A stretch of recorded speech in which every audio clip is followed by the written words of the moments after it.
నమస్తే welcome to YR TV నేను రంజిత్ యావత్తు భారతదేశ వ్యాప్తంగా మావోయిస్టుల ఉనికి లేకుండా చేసేందుకు భారతీయ జనతా పార్టీ రంగంలోకి దిగింది. దాంట్లో భాగంగా పూర్తి స్థాయిలో అన్ని రాష్ట్రాలకు సంబంధించిన మావోయిస్టులందరినీ కూడా ఎన్కౌంటర్ చేయాలంటూ పారామిలిటరీ బలగాలు రంగంలోకి దిగాయి.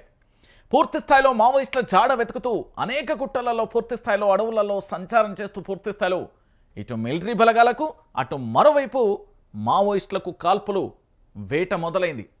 నిజంగా మావోయిస్టులకు సంబంధించి పూర్తి స్థాయిలో ఇక మావోయిస్టుల ఉనికే లేకుండా చేయాలనుకున్న ప్రభుత్వానికి సంబంధించి ఎందుకు వెనకడుగు వేసినట్టు, పారామిలిటరీ బలగాలను వెనక్కి రమ్మని ఎందుకు పిలిచినట్టు, అసలు ఏం జరిగింది అనేది ఒకసారి మనం డీటెయిల్గా చూద్దాం. ఎందుకంటే ఈ మధ్యకాలంలో మీ అందరికీ తెలుసు, తెలంగాణ ఛత్తీస్గఢ్ సరిహద్దు ప్రాంతమైన కర్రెగుట్టలకు సంబంధించి ఈ కర్రెగుట్టలకు సంబంధించిన రహస్యం ఏంది, ఆ కర్రెగుట్టలలో జరుగుతున్న వాస్తవ విషయాలేంటి, ఎందుకు మావోయిస్టులను టార్గెట్గా చేస్తూ భారతీయ జనతా పార్టీ పారామిలిటరీ బలగాలను అక్కడికి పంపించింది. నిజంగా మావోయిస్టులే టార్గెట్గా ఈ ఆపరేషన్ కొనసాగిందా? మరి మధ్యలోనే పూర్తి స్థాయిలో మావోయిస్టులు అనేక సందర్భాలలో కూడా మేము శాంతి చర్చలకు సిద్ధమంటూ ఇక్కడున్న రాజకీయ నాయకులు కానీ, ప్రజా సంఘాలు కానీ, అనుబంధ సంఘాలు కానీ అనేక పార్టీలు మాట్లాడాలంటూ అనేక సందర్భాలలో కూడా ఓ యూట్యూబ్ ఛానల్కి సంబంధించి వారు ఇచ్చిన ఇంటర్వ్యూలో చాలా క్లారిటీగా కూడా చెప్పారు మావోయిస్టు పార్టీకి సంబంధించిన కీలక నేత. మరి ఇలాంటి సందర్భాలలో శాంతి చర్చలకు సిద్ధమన్నప్పుడు కూడా ఏ ఒక్కరూ పట్టించుకోలేదు. ప్రభుత్వం నుండి ఎలాంటి స్పందన లేదు. తెలంగాణ రాష్ట్రానికి సంబంధించి బీఆర్ఎస్ పార్టీ రజతోత్సవ సభలో కేసీఆర్ బాహాటంగానే ఖండించారు. కాల్పులను వెంటనే ఆపాలంటూ బాహాటంగానే మాట్లాడిండు కేసీఆర్. ఆ తర్వాత రాష్ట్రానికి సంబంధించిన ముఖ్యమంత్రి యనుమల రేవంత్ రెడ్డికి సంబంధించి పూర్తి స్థాయిలో కూడా అయోమయంలో పడ్డ పరిస్థితి మీ అందరికీ కూడా తెలిసిన విషయమే. వెంటనే జానారెడ్డి ఇంటికి వెళ్ళి ఆ తర్వాత చర్చలు జరిపిన అనంతరం జాతీయ నాయకత్వం ఎలాంటి నిర్ణయం తీసుకుంటే దానిని స్వాగతిస్తామంటూ రాష్ట్ర ముఖ్యమంత్రి కూడా ఒక ప్రకటన చేసిన విషయం మీ అందరికీ విదితమే. సో ఇలాంటి సందర్భాలలో పూర్తి స్థాయిలో కూడా అసలు కర్రెగుట్టలలో ఏముంది, నిజానికి అక్కడ ఏదో ఉంది అనే ఆలోచన పూర్తి స్థాయిలో తెలంగాణ ప్రాంత ప్రజలు కాదు, యావత్ భారతదేశం కూడా ఒక్కసారి అటువైపు వెళ్ళే ప్రయత్నం చేద్దాం.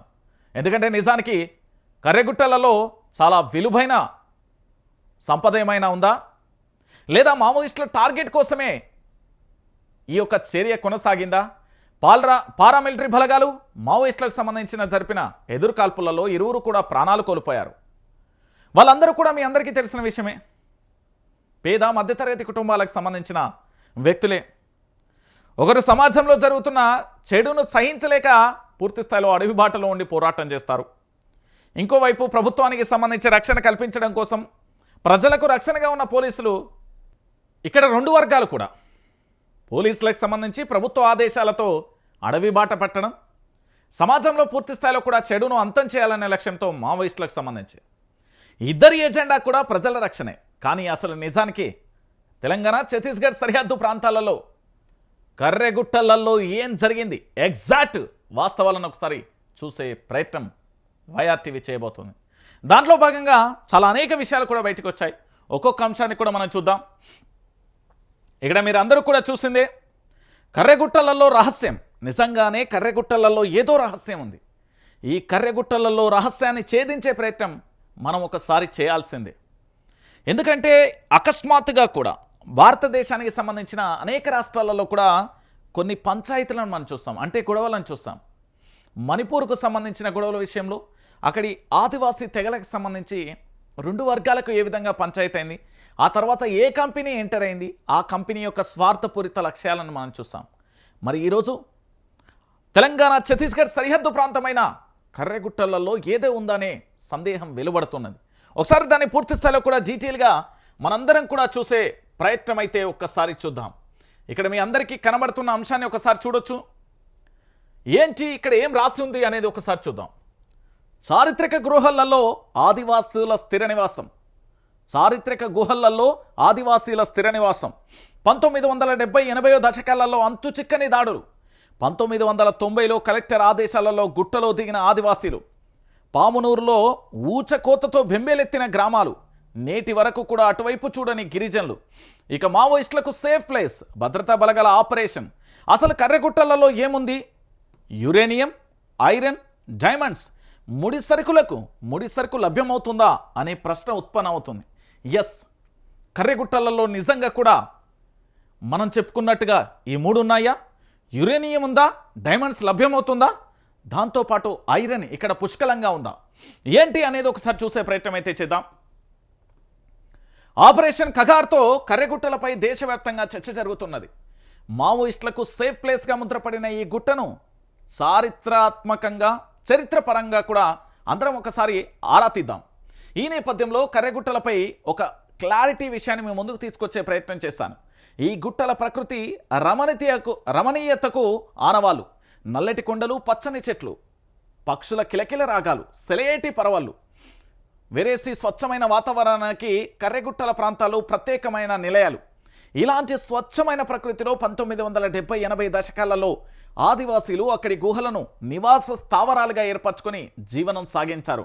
కొంతమంది గుర్తు తెలియని శక్తులు మావోయిస్టులపై నిత్యం దాడుల పరంపర కొనసాగించడంతో బెంబేలెత్తిపోయారు. ఈ క్రమంలోనే 1990లో అప్పటి ఉమ్మడి ఖమ్మం జిల్లా కలెక్టర్ బ్రహ్మదేవ్ శర్మ, బిడి శర్మ ఆదివాసీలను గుట్టపై నుంచి కిందికి రావాలని, వచ్చిన వారందరికీ పునరావాసం కల్పిస్తామన్నారు. కానీ ఆచరణలో అది సాధ్యం కాలేదు. గుట్టపైన ఉన్న అనేక సౌకర్యాలు కూడా కింద లేనప్పటికీ నివాస యోగ్యాలను తమకు చేతనైనంత స్థాయిలో చేసుకొని ఉంటున్నారు. పైన లభించిన అటవీ ఉత్పత్తులలోనే కింద కూడా లభించడంతో పైకి వెళ్లాలనే ఆలోచనను ఆదివాసీ ప్రజలు విరమించుకున్నారు. అలాంటి కర్రెగుట్టల ప్రాంతంను రాను మావోయిస్టులకు కోటగా ఏ విధంగా మారిపోయింది అనేది ఒక్కసారి మనం చూద్దాం. ఈ ప్రాంతంలో అడవులు చుట్టూ ఉండడంతో కష్టతరమైన ప్రదేశంగా మారింది. మావోయిస్టులకు సురక్షితమైన ప్రదేశమైంది. భద్రతా దళాలు మావోయిస్టులను ఎదుర్కోవడానికి, కార్యకలాపాలను అణిచివేయడానికి తరచుగా ఇక్కడ ఆపరేషన్లు నిర్వహిస్తూ ఉంటారు. ఈ ప్రాంతంలో భద్రతా దళాలు దాంతోపాటు మావోయిస్టుల మధ్య తరచూ ఘర్షణలు జరుగుతూనే ఉంటాయి. కొన్ని సందర్భాలలో భారీ ఎన్కౌంటర్లు జరిగిన సందర్భాలు కూడా ఉన్నాయి. ఈ గొడవలలో చిక్కుకుని కొంతమంది అమాయకమైన ఆదివాసీలు కూడా ప్రాణాలను సైతం కోల్పోయారు. కర్రెగుట్టల ప్రాంతాలలో మావోయిస్టు కార్యకలాపాలు, భద్రతా దళాల ఆపరేషన్ల నేపథ్యంలో శాంతి చర్చలు జరపాలని ఆదివాసీ సంఘాలు, కుల సంఘాలు, పలు పార్టీల నేతలు కూడా కోరుతున్నారు. అసలు కర్రెగుట్టలలో ఏముంది? కర్రెగుట్టల యొక్క రహస్యం ఒకసారి చూసే ప్రయత్నం చేద్దాం. కర్రెగుట్టల ప్రాంతం దాదాపు 287 ఎకరాల విస్తీర్ణంలో ఉంటుంది. నల్లటి గుట్టలతో కనిపిస్తుంది. ఈ గుట్టలలో ఐరన్కు సంబంధించిన ముడి సరుకు ఉందా అనేది ఇక్కడి ఆదివాసీలకు తెలియదు. కాళ్ళ కిందనే ఖనిజ సంపద ఉందనేది వారు గ్రహించలేరు. సో కర్రెగుట్టల ప్రాంతానికి అతి సమీపంలో ఉన్న ఛత్తీస్గఢ్ ప్రాంతంలో ఎక్కడ తవ్వినా కూడా డైమండ్స్ బయటకు వస్తున్నాయనే ప్రచారం జరుగుతుంది. దేశంలోనే జార్ఖండ్, ఛత్తీస్గఢ్, మధ్యప్రదేశ్లోని అటవీ ప్రాంతాలలో ఎక్కువగా కూడా ఖనిజ సంపద ఉన్నట్టుగా ప్రాచుర్యంలో ఉంది. అయితే గుట్టలపై నుంచి వచ్చిన ఆదివాసులు 20 గ్రామాలలో ఆవాసాలున్నాయి. 1990లో అంతగా టెక్నాలజీ లేదు. అలాంటి సమయంలోనే గుర్తు తెలియని శక్తులు ఆదివాసులపై దాడి ఎందుకు చేశారో కూడా వారికి అర్థం కాలేదు.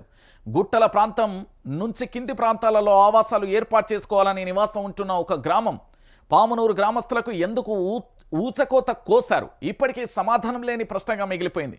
అసలు కర్రెగుట్టలపై నుంచి వచ్చిన ఆదివాసులు కానూరు, జల్లా కాలనీ, ఢోలి, చెలిమల, పామునూరు, కలిపాక, ముత్తారం, పెంకవాగు, సీతారాంపుర, పెనుగోటి కాలనీ, ఒంటిమామిడి, బొల్లారం, ఆరుగుంటలపల్లి, ప్రగల్లపల్లి, మమ్నూరు, కరివేనిగంప, మల్లాపూర్ గ్రామాలను ఆవాసాలుగా చేసుకొని ప్రస్తుతం నివాసం ఉంటున్నారు. తాజాగా కర్రెగుట్టల ప్రాంతాలలో భద్రతా బలగాలకు మావోయిస్టులకు జరిగిన సంఘర్షణలో ఆదివాసీ గ్రామాలని కూడా బిక్కుబిక్కుమంటున్నాయి. విరివిరిగా డైమండ్స్, ఐరన్ లభ్యం. కర్రెగుట్టల ప్రాంతంలో విరివిరిగా డైమండ్స్కు సంబంధించిన ముడిసరుకు, ఐరన్ సంబంధించిన ముడిసరుకు పూర్తిగా లభ్యమవుతుందనే విస్తృత ప్రచారం జరుగుతుంది. అయితే ఐరన్, యురేనియం, డైమండ్స్తో పాటు 29 రకాల ఖనిజ ఉత్పత్తికి మావోయిస్టులు అడ్డుగా ఉన్నారని కేంద్రం ఇక్కడ దాడులకు పూనుకుందా అనే చర్చ కూడా కొనసాగుతుంది. ఇప్పుడు అర్థమైందా అసలు స్టోరీ ఏంటి? ఈ కర్రెగుట్టలకు సంబంధించి ఇక్కడ ఐరన్ కానీ లేదా డైమండ్స్ కానీ, దాంతోపాటుగా ఐరన్ కానీ ఇక్కడ డైమండ్స్ కానీ యురేనియం కానీ ఉన్నట్టుగా పూర్తి స్థాయిలో కూడా గుర్తించినట్టుంది. అందుకే కేంద్రం ఇక్కడ పూర్తి స్థాయిలో కూడా దాడులు జరుపుతుందా అనే ఒక చర్చ కూడా చర్చనీయాంశంగా మారింది. యురేనియం కోసం ప్రత్యేక టనెల్ ద్వారా రైలు మార్గం. కర్రెగుట్టల ప్రాంతంలో నిక్షిప్తమైన ఉన్న యురేనియం తవ్వకాల కోసం ప్రత్యేక టనెల్ ద్వారా రైలు మార్గం వేసేందుకు ప్రణాళిక చర్యలు కేంద్ర ప్రభుత్వం చేపడుతుందనేది మరో వాదన. ఇక్కడ యురేనియం విమాన సంబంధిత మెటీరియల్ కోసం ఉపయోగిస్తారు. ఇది బంగారం కంటే విలువైన ఖనిజ సంపదగా భావిస్తారు. ఇకపోతే రాళ్లలో ఐరన్ లభించడంతో పాటు కర్రెగుట్టల ప్రాంతాలలో డైమండ్స్కు సంబంధించిన కొన్ని కడ్డీల మొక్కల్లాగా భూములలో నుంచి పైకి ఎదుగుతాయట. భూమి నుంచి బయటికి వచ్చి నిటారుగా నిలిచి ఉంటాయట. అంతేకాదు ఈ ప్రాంతంలో ఐరన్ నిక్షేపాలు ఉన్నాయని, ఒక చిన్న రాయి తీసుకొచ్చి కొలిమిలో పెడితే గొడ్డలి తయారయ్యే అంత ఇనుప ఖనిజం వస్తుందని అక్కడ ఉండేవారు తెగ మాట్లాడుకుంటారు. మొత్తం ఆపరేషన్ అంతా కూడా ఖగార్ నేపథ్యంలో రకరకాల చర్చలు జరుగుతూనే ఉన్నాయి. అసలు వాస్తవాలు ఏంటి అనేది కూడా ఇక్కడ మీకు అందరికీ కూడా అర్థమైపోతుంది. ఇక్కడ పూర్తి స్థాయిలో నక్సల్స్కు లేఖ స్పందించిన కేంద్రం. మావోయిస్టులు కేంద్ర ప్రభుత్వంపై ప్రయోగించిన శాంతి చర్చలకు సంబంధించిన 4 లేఖ సత్ఫలితాలనిచ్చింది. గతంలో కర్రెగుట్టల ప్రాంతంలో కూబింగ్ నిర్వహిస్తున్నప్పటి నుండి 3 లేఖలను మావోయిస్టులు శాంతి చర్చలకు అవకాశం ఇవ్వాలని కోరారు. అయితే కేంద్ర ప్రభుత్వం నుంచి ఆశించిన స్థాయిలో స్పందన రాలేదు. ఆపరేషన్ ఖగార్ జోరు అందుకున్న సమయంలో వివిధ కుల సంఘాలు, ప్రజా సంఘాలు, ఆదివాసీ సంఘాలు, వామపక్ష పార్టీలు, ఇతరులు మావోయిస్టులతో కేంద్ర ప్రభుత్వం శాంతి చర్చలు జరపాలని కోరారు. అయినప్పటి నుంచి కేంద్ర ప్రభుత్వం ఏమాత్రం స్పందించలేదు. మావోయిస్టులు కేంద్ర కమిటీ సభ్యుల ఆదేశాలతో అధికార ప్రతినిధి జగన్ పేరిట 4వసారి ప్రయోగించిన లేఖలో కేంద్ర ప్రభుత్వం శాంతి చర్చలు జరిపింది. 6 నెలల వరకు కార్పుల విరమణను అమలు చేస్తామని పేర్కొన్నది. కర్రెగుట్టల ప్రాంతంలో విధులు నిర్వహిస్తున్న భద్రతా బలగాలకు భిన్న వాతావరణం అనుకూలించలేదు. అధిక ఉష్ణోగ్రతలకు డీహైడ్రేషన్తో పాటు భద్రతా బలగాలు తీవ్ర ఇబ్బందులు చోటు చేసుకుంటున్నాయి. అనారోగ్యానికి గురైన వారిని ప్రత్యేక హెలికాప్టర్లలో బీజాపూర్ ఆసుపత్రికి తరలించి వైద్యం అందించారు. ఇక కర్రెగుట్టల ప్రాంతాన్ని 60% వరకు తమ ఆధీనంలోకి తెచ్చుకున్న భద్రతా బలగాలు ఆరోగ్యపరంగా ఇబ్బందులు ఎదుర్కొంటున్నాయి. దీంతో కేంద్ర ప్రభుత్వం మావోయిస్టులు 4వ లేఖకు స్పందించి సిఆర్పిఎఫ్ బలగాలను తక్షణమే సంబంధించిన హెడ్ క్వార్టర్కు రిపోర్ట్ చేయాలని కూడా ఆదేశాలను జారీ చేసింది. మనందరం కూడా చూసాం. సో ఇక్కడ పూర్తి స్థాయిలో కూడా చూడొచ్చు. ఇక్కడ మీ అందరికీ కూడా ఈ కర్రెగుట్టలు కనబడుతున్నాయి కదా, ఈ కర్రెగుట్టలకు సంబంధించి ఇక్కడ ఏమున్నది అనేది ఒకసారి చూద్దాం. ఈ కర్రెగుట్టలకు సంబంధించి ఇక్కడ 3 అంశాలు ప్రధానంగా కూడా చర్చనీయాంశంగా మారుతున్నాయి. ఒకటి, యురేనియం కానీ ఐరన్ కానీ డైమండ్స్ ఉన్నాయా, ఇది ఒకసారి పూర్తి స్థాయిలో కూడా మనం చర్చించాల్సిన విషయం. యావత్తు భారతదేశ వ్యాప్తంగా మావోయిస్టుల ఉనికి లేకుండా చేయడానికి ప్రధానమైన కారణం ఏంటో తెలుసా? ఇప్పటికైనా తెలుసుకోండి ఓ నా తెలంగాణ ప్రాంత ప్రజలారా. యురేనియం ఉంది, డైమండ్స్ ఉన్నాయి. ఇక్కడ యురేనియం డైమండ్స్తో పాటు మరొక ప్రధానంగా కూడా ఐరన్ కూడా ఉంది. సో కర్రెగుట్టల గుహల ప్రాంతాలలో యురేనియం పాయింట్స్ ఉన్నట్లుగా మావోయిస్టులు గుర్తించారా? ఇది గమనించిన కేంద్ర ప్రభుత్వం అక్కడ మకాం వేయాలనుకుంటుందా? అందుకే మావోయిస్టులు కేంద్ర బలగాలకు మధ్య యుద్ధం జరుగుతుందా అంటే మాత్రం అవుననే డౌట్స్ వ్యక్తమవుతున్నాయి. కర్రెగుట్టల ప్రాంతంలో యురేనియం, ఐరన్, డైమండ్స్తో పాటు 29 రకాల ఖనిజాలు ఉన్నట్లుగా కేంద్ర ప్రభుత్వం గుర్తించినట్లు ప్రచారం జరుగుతుంది.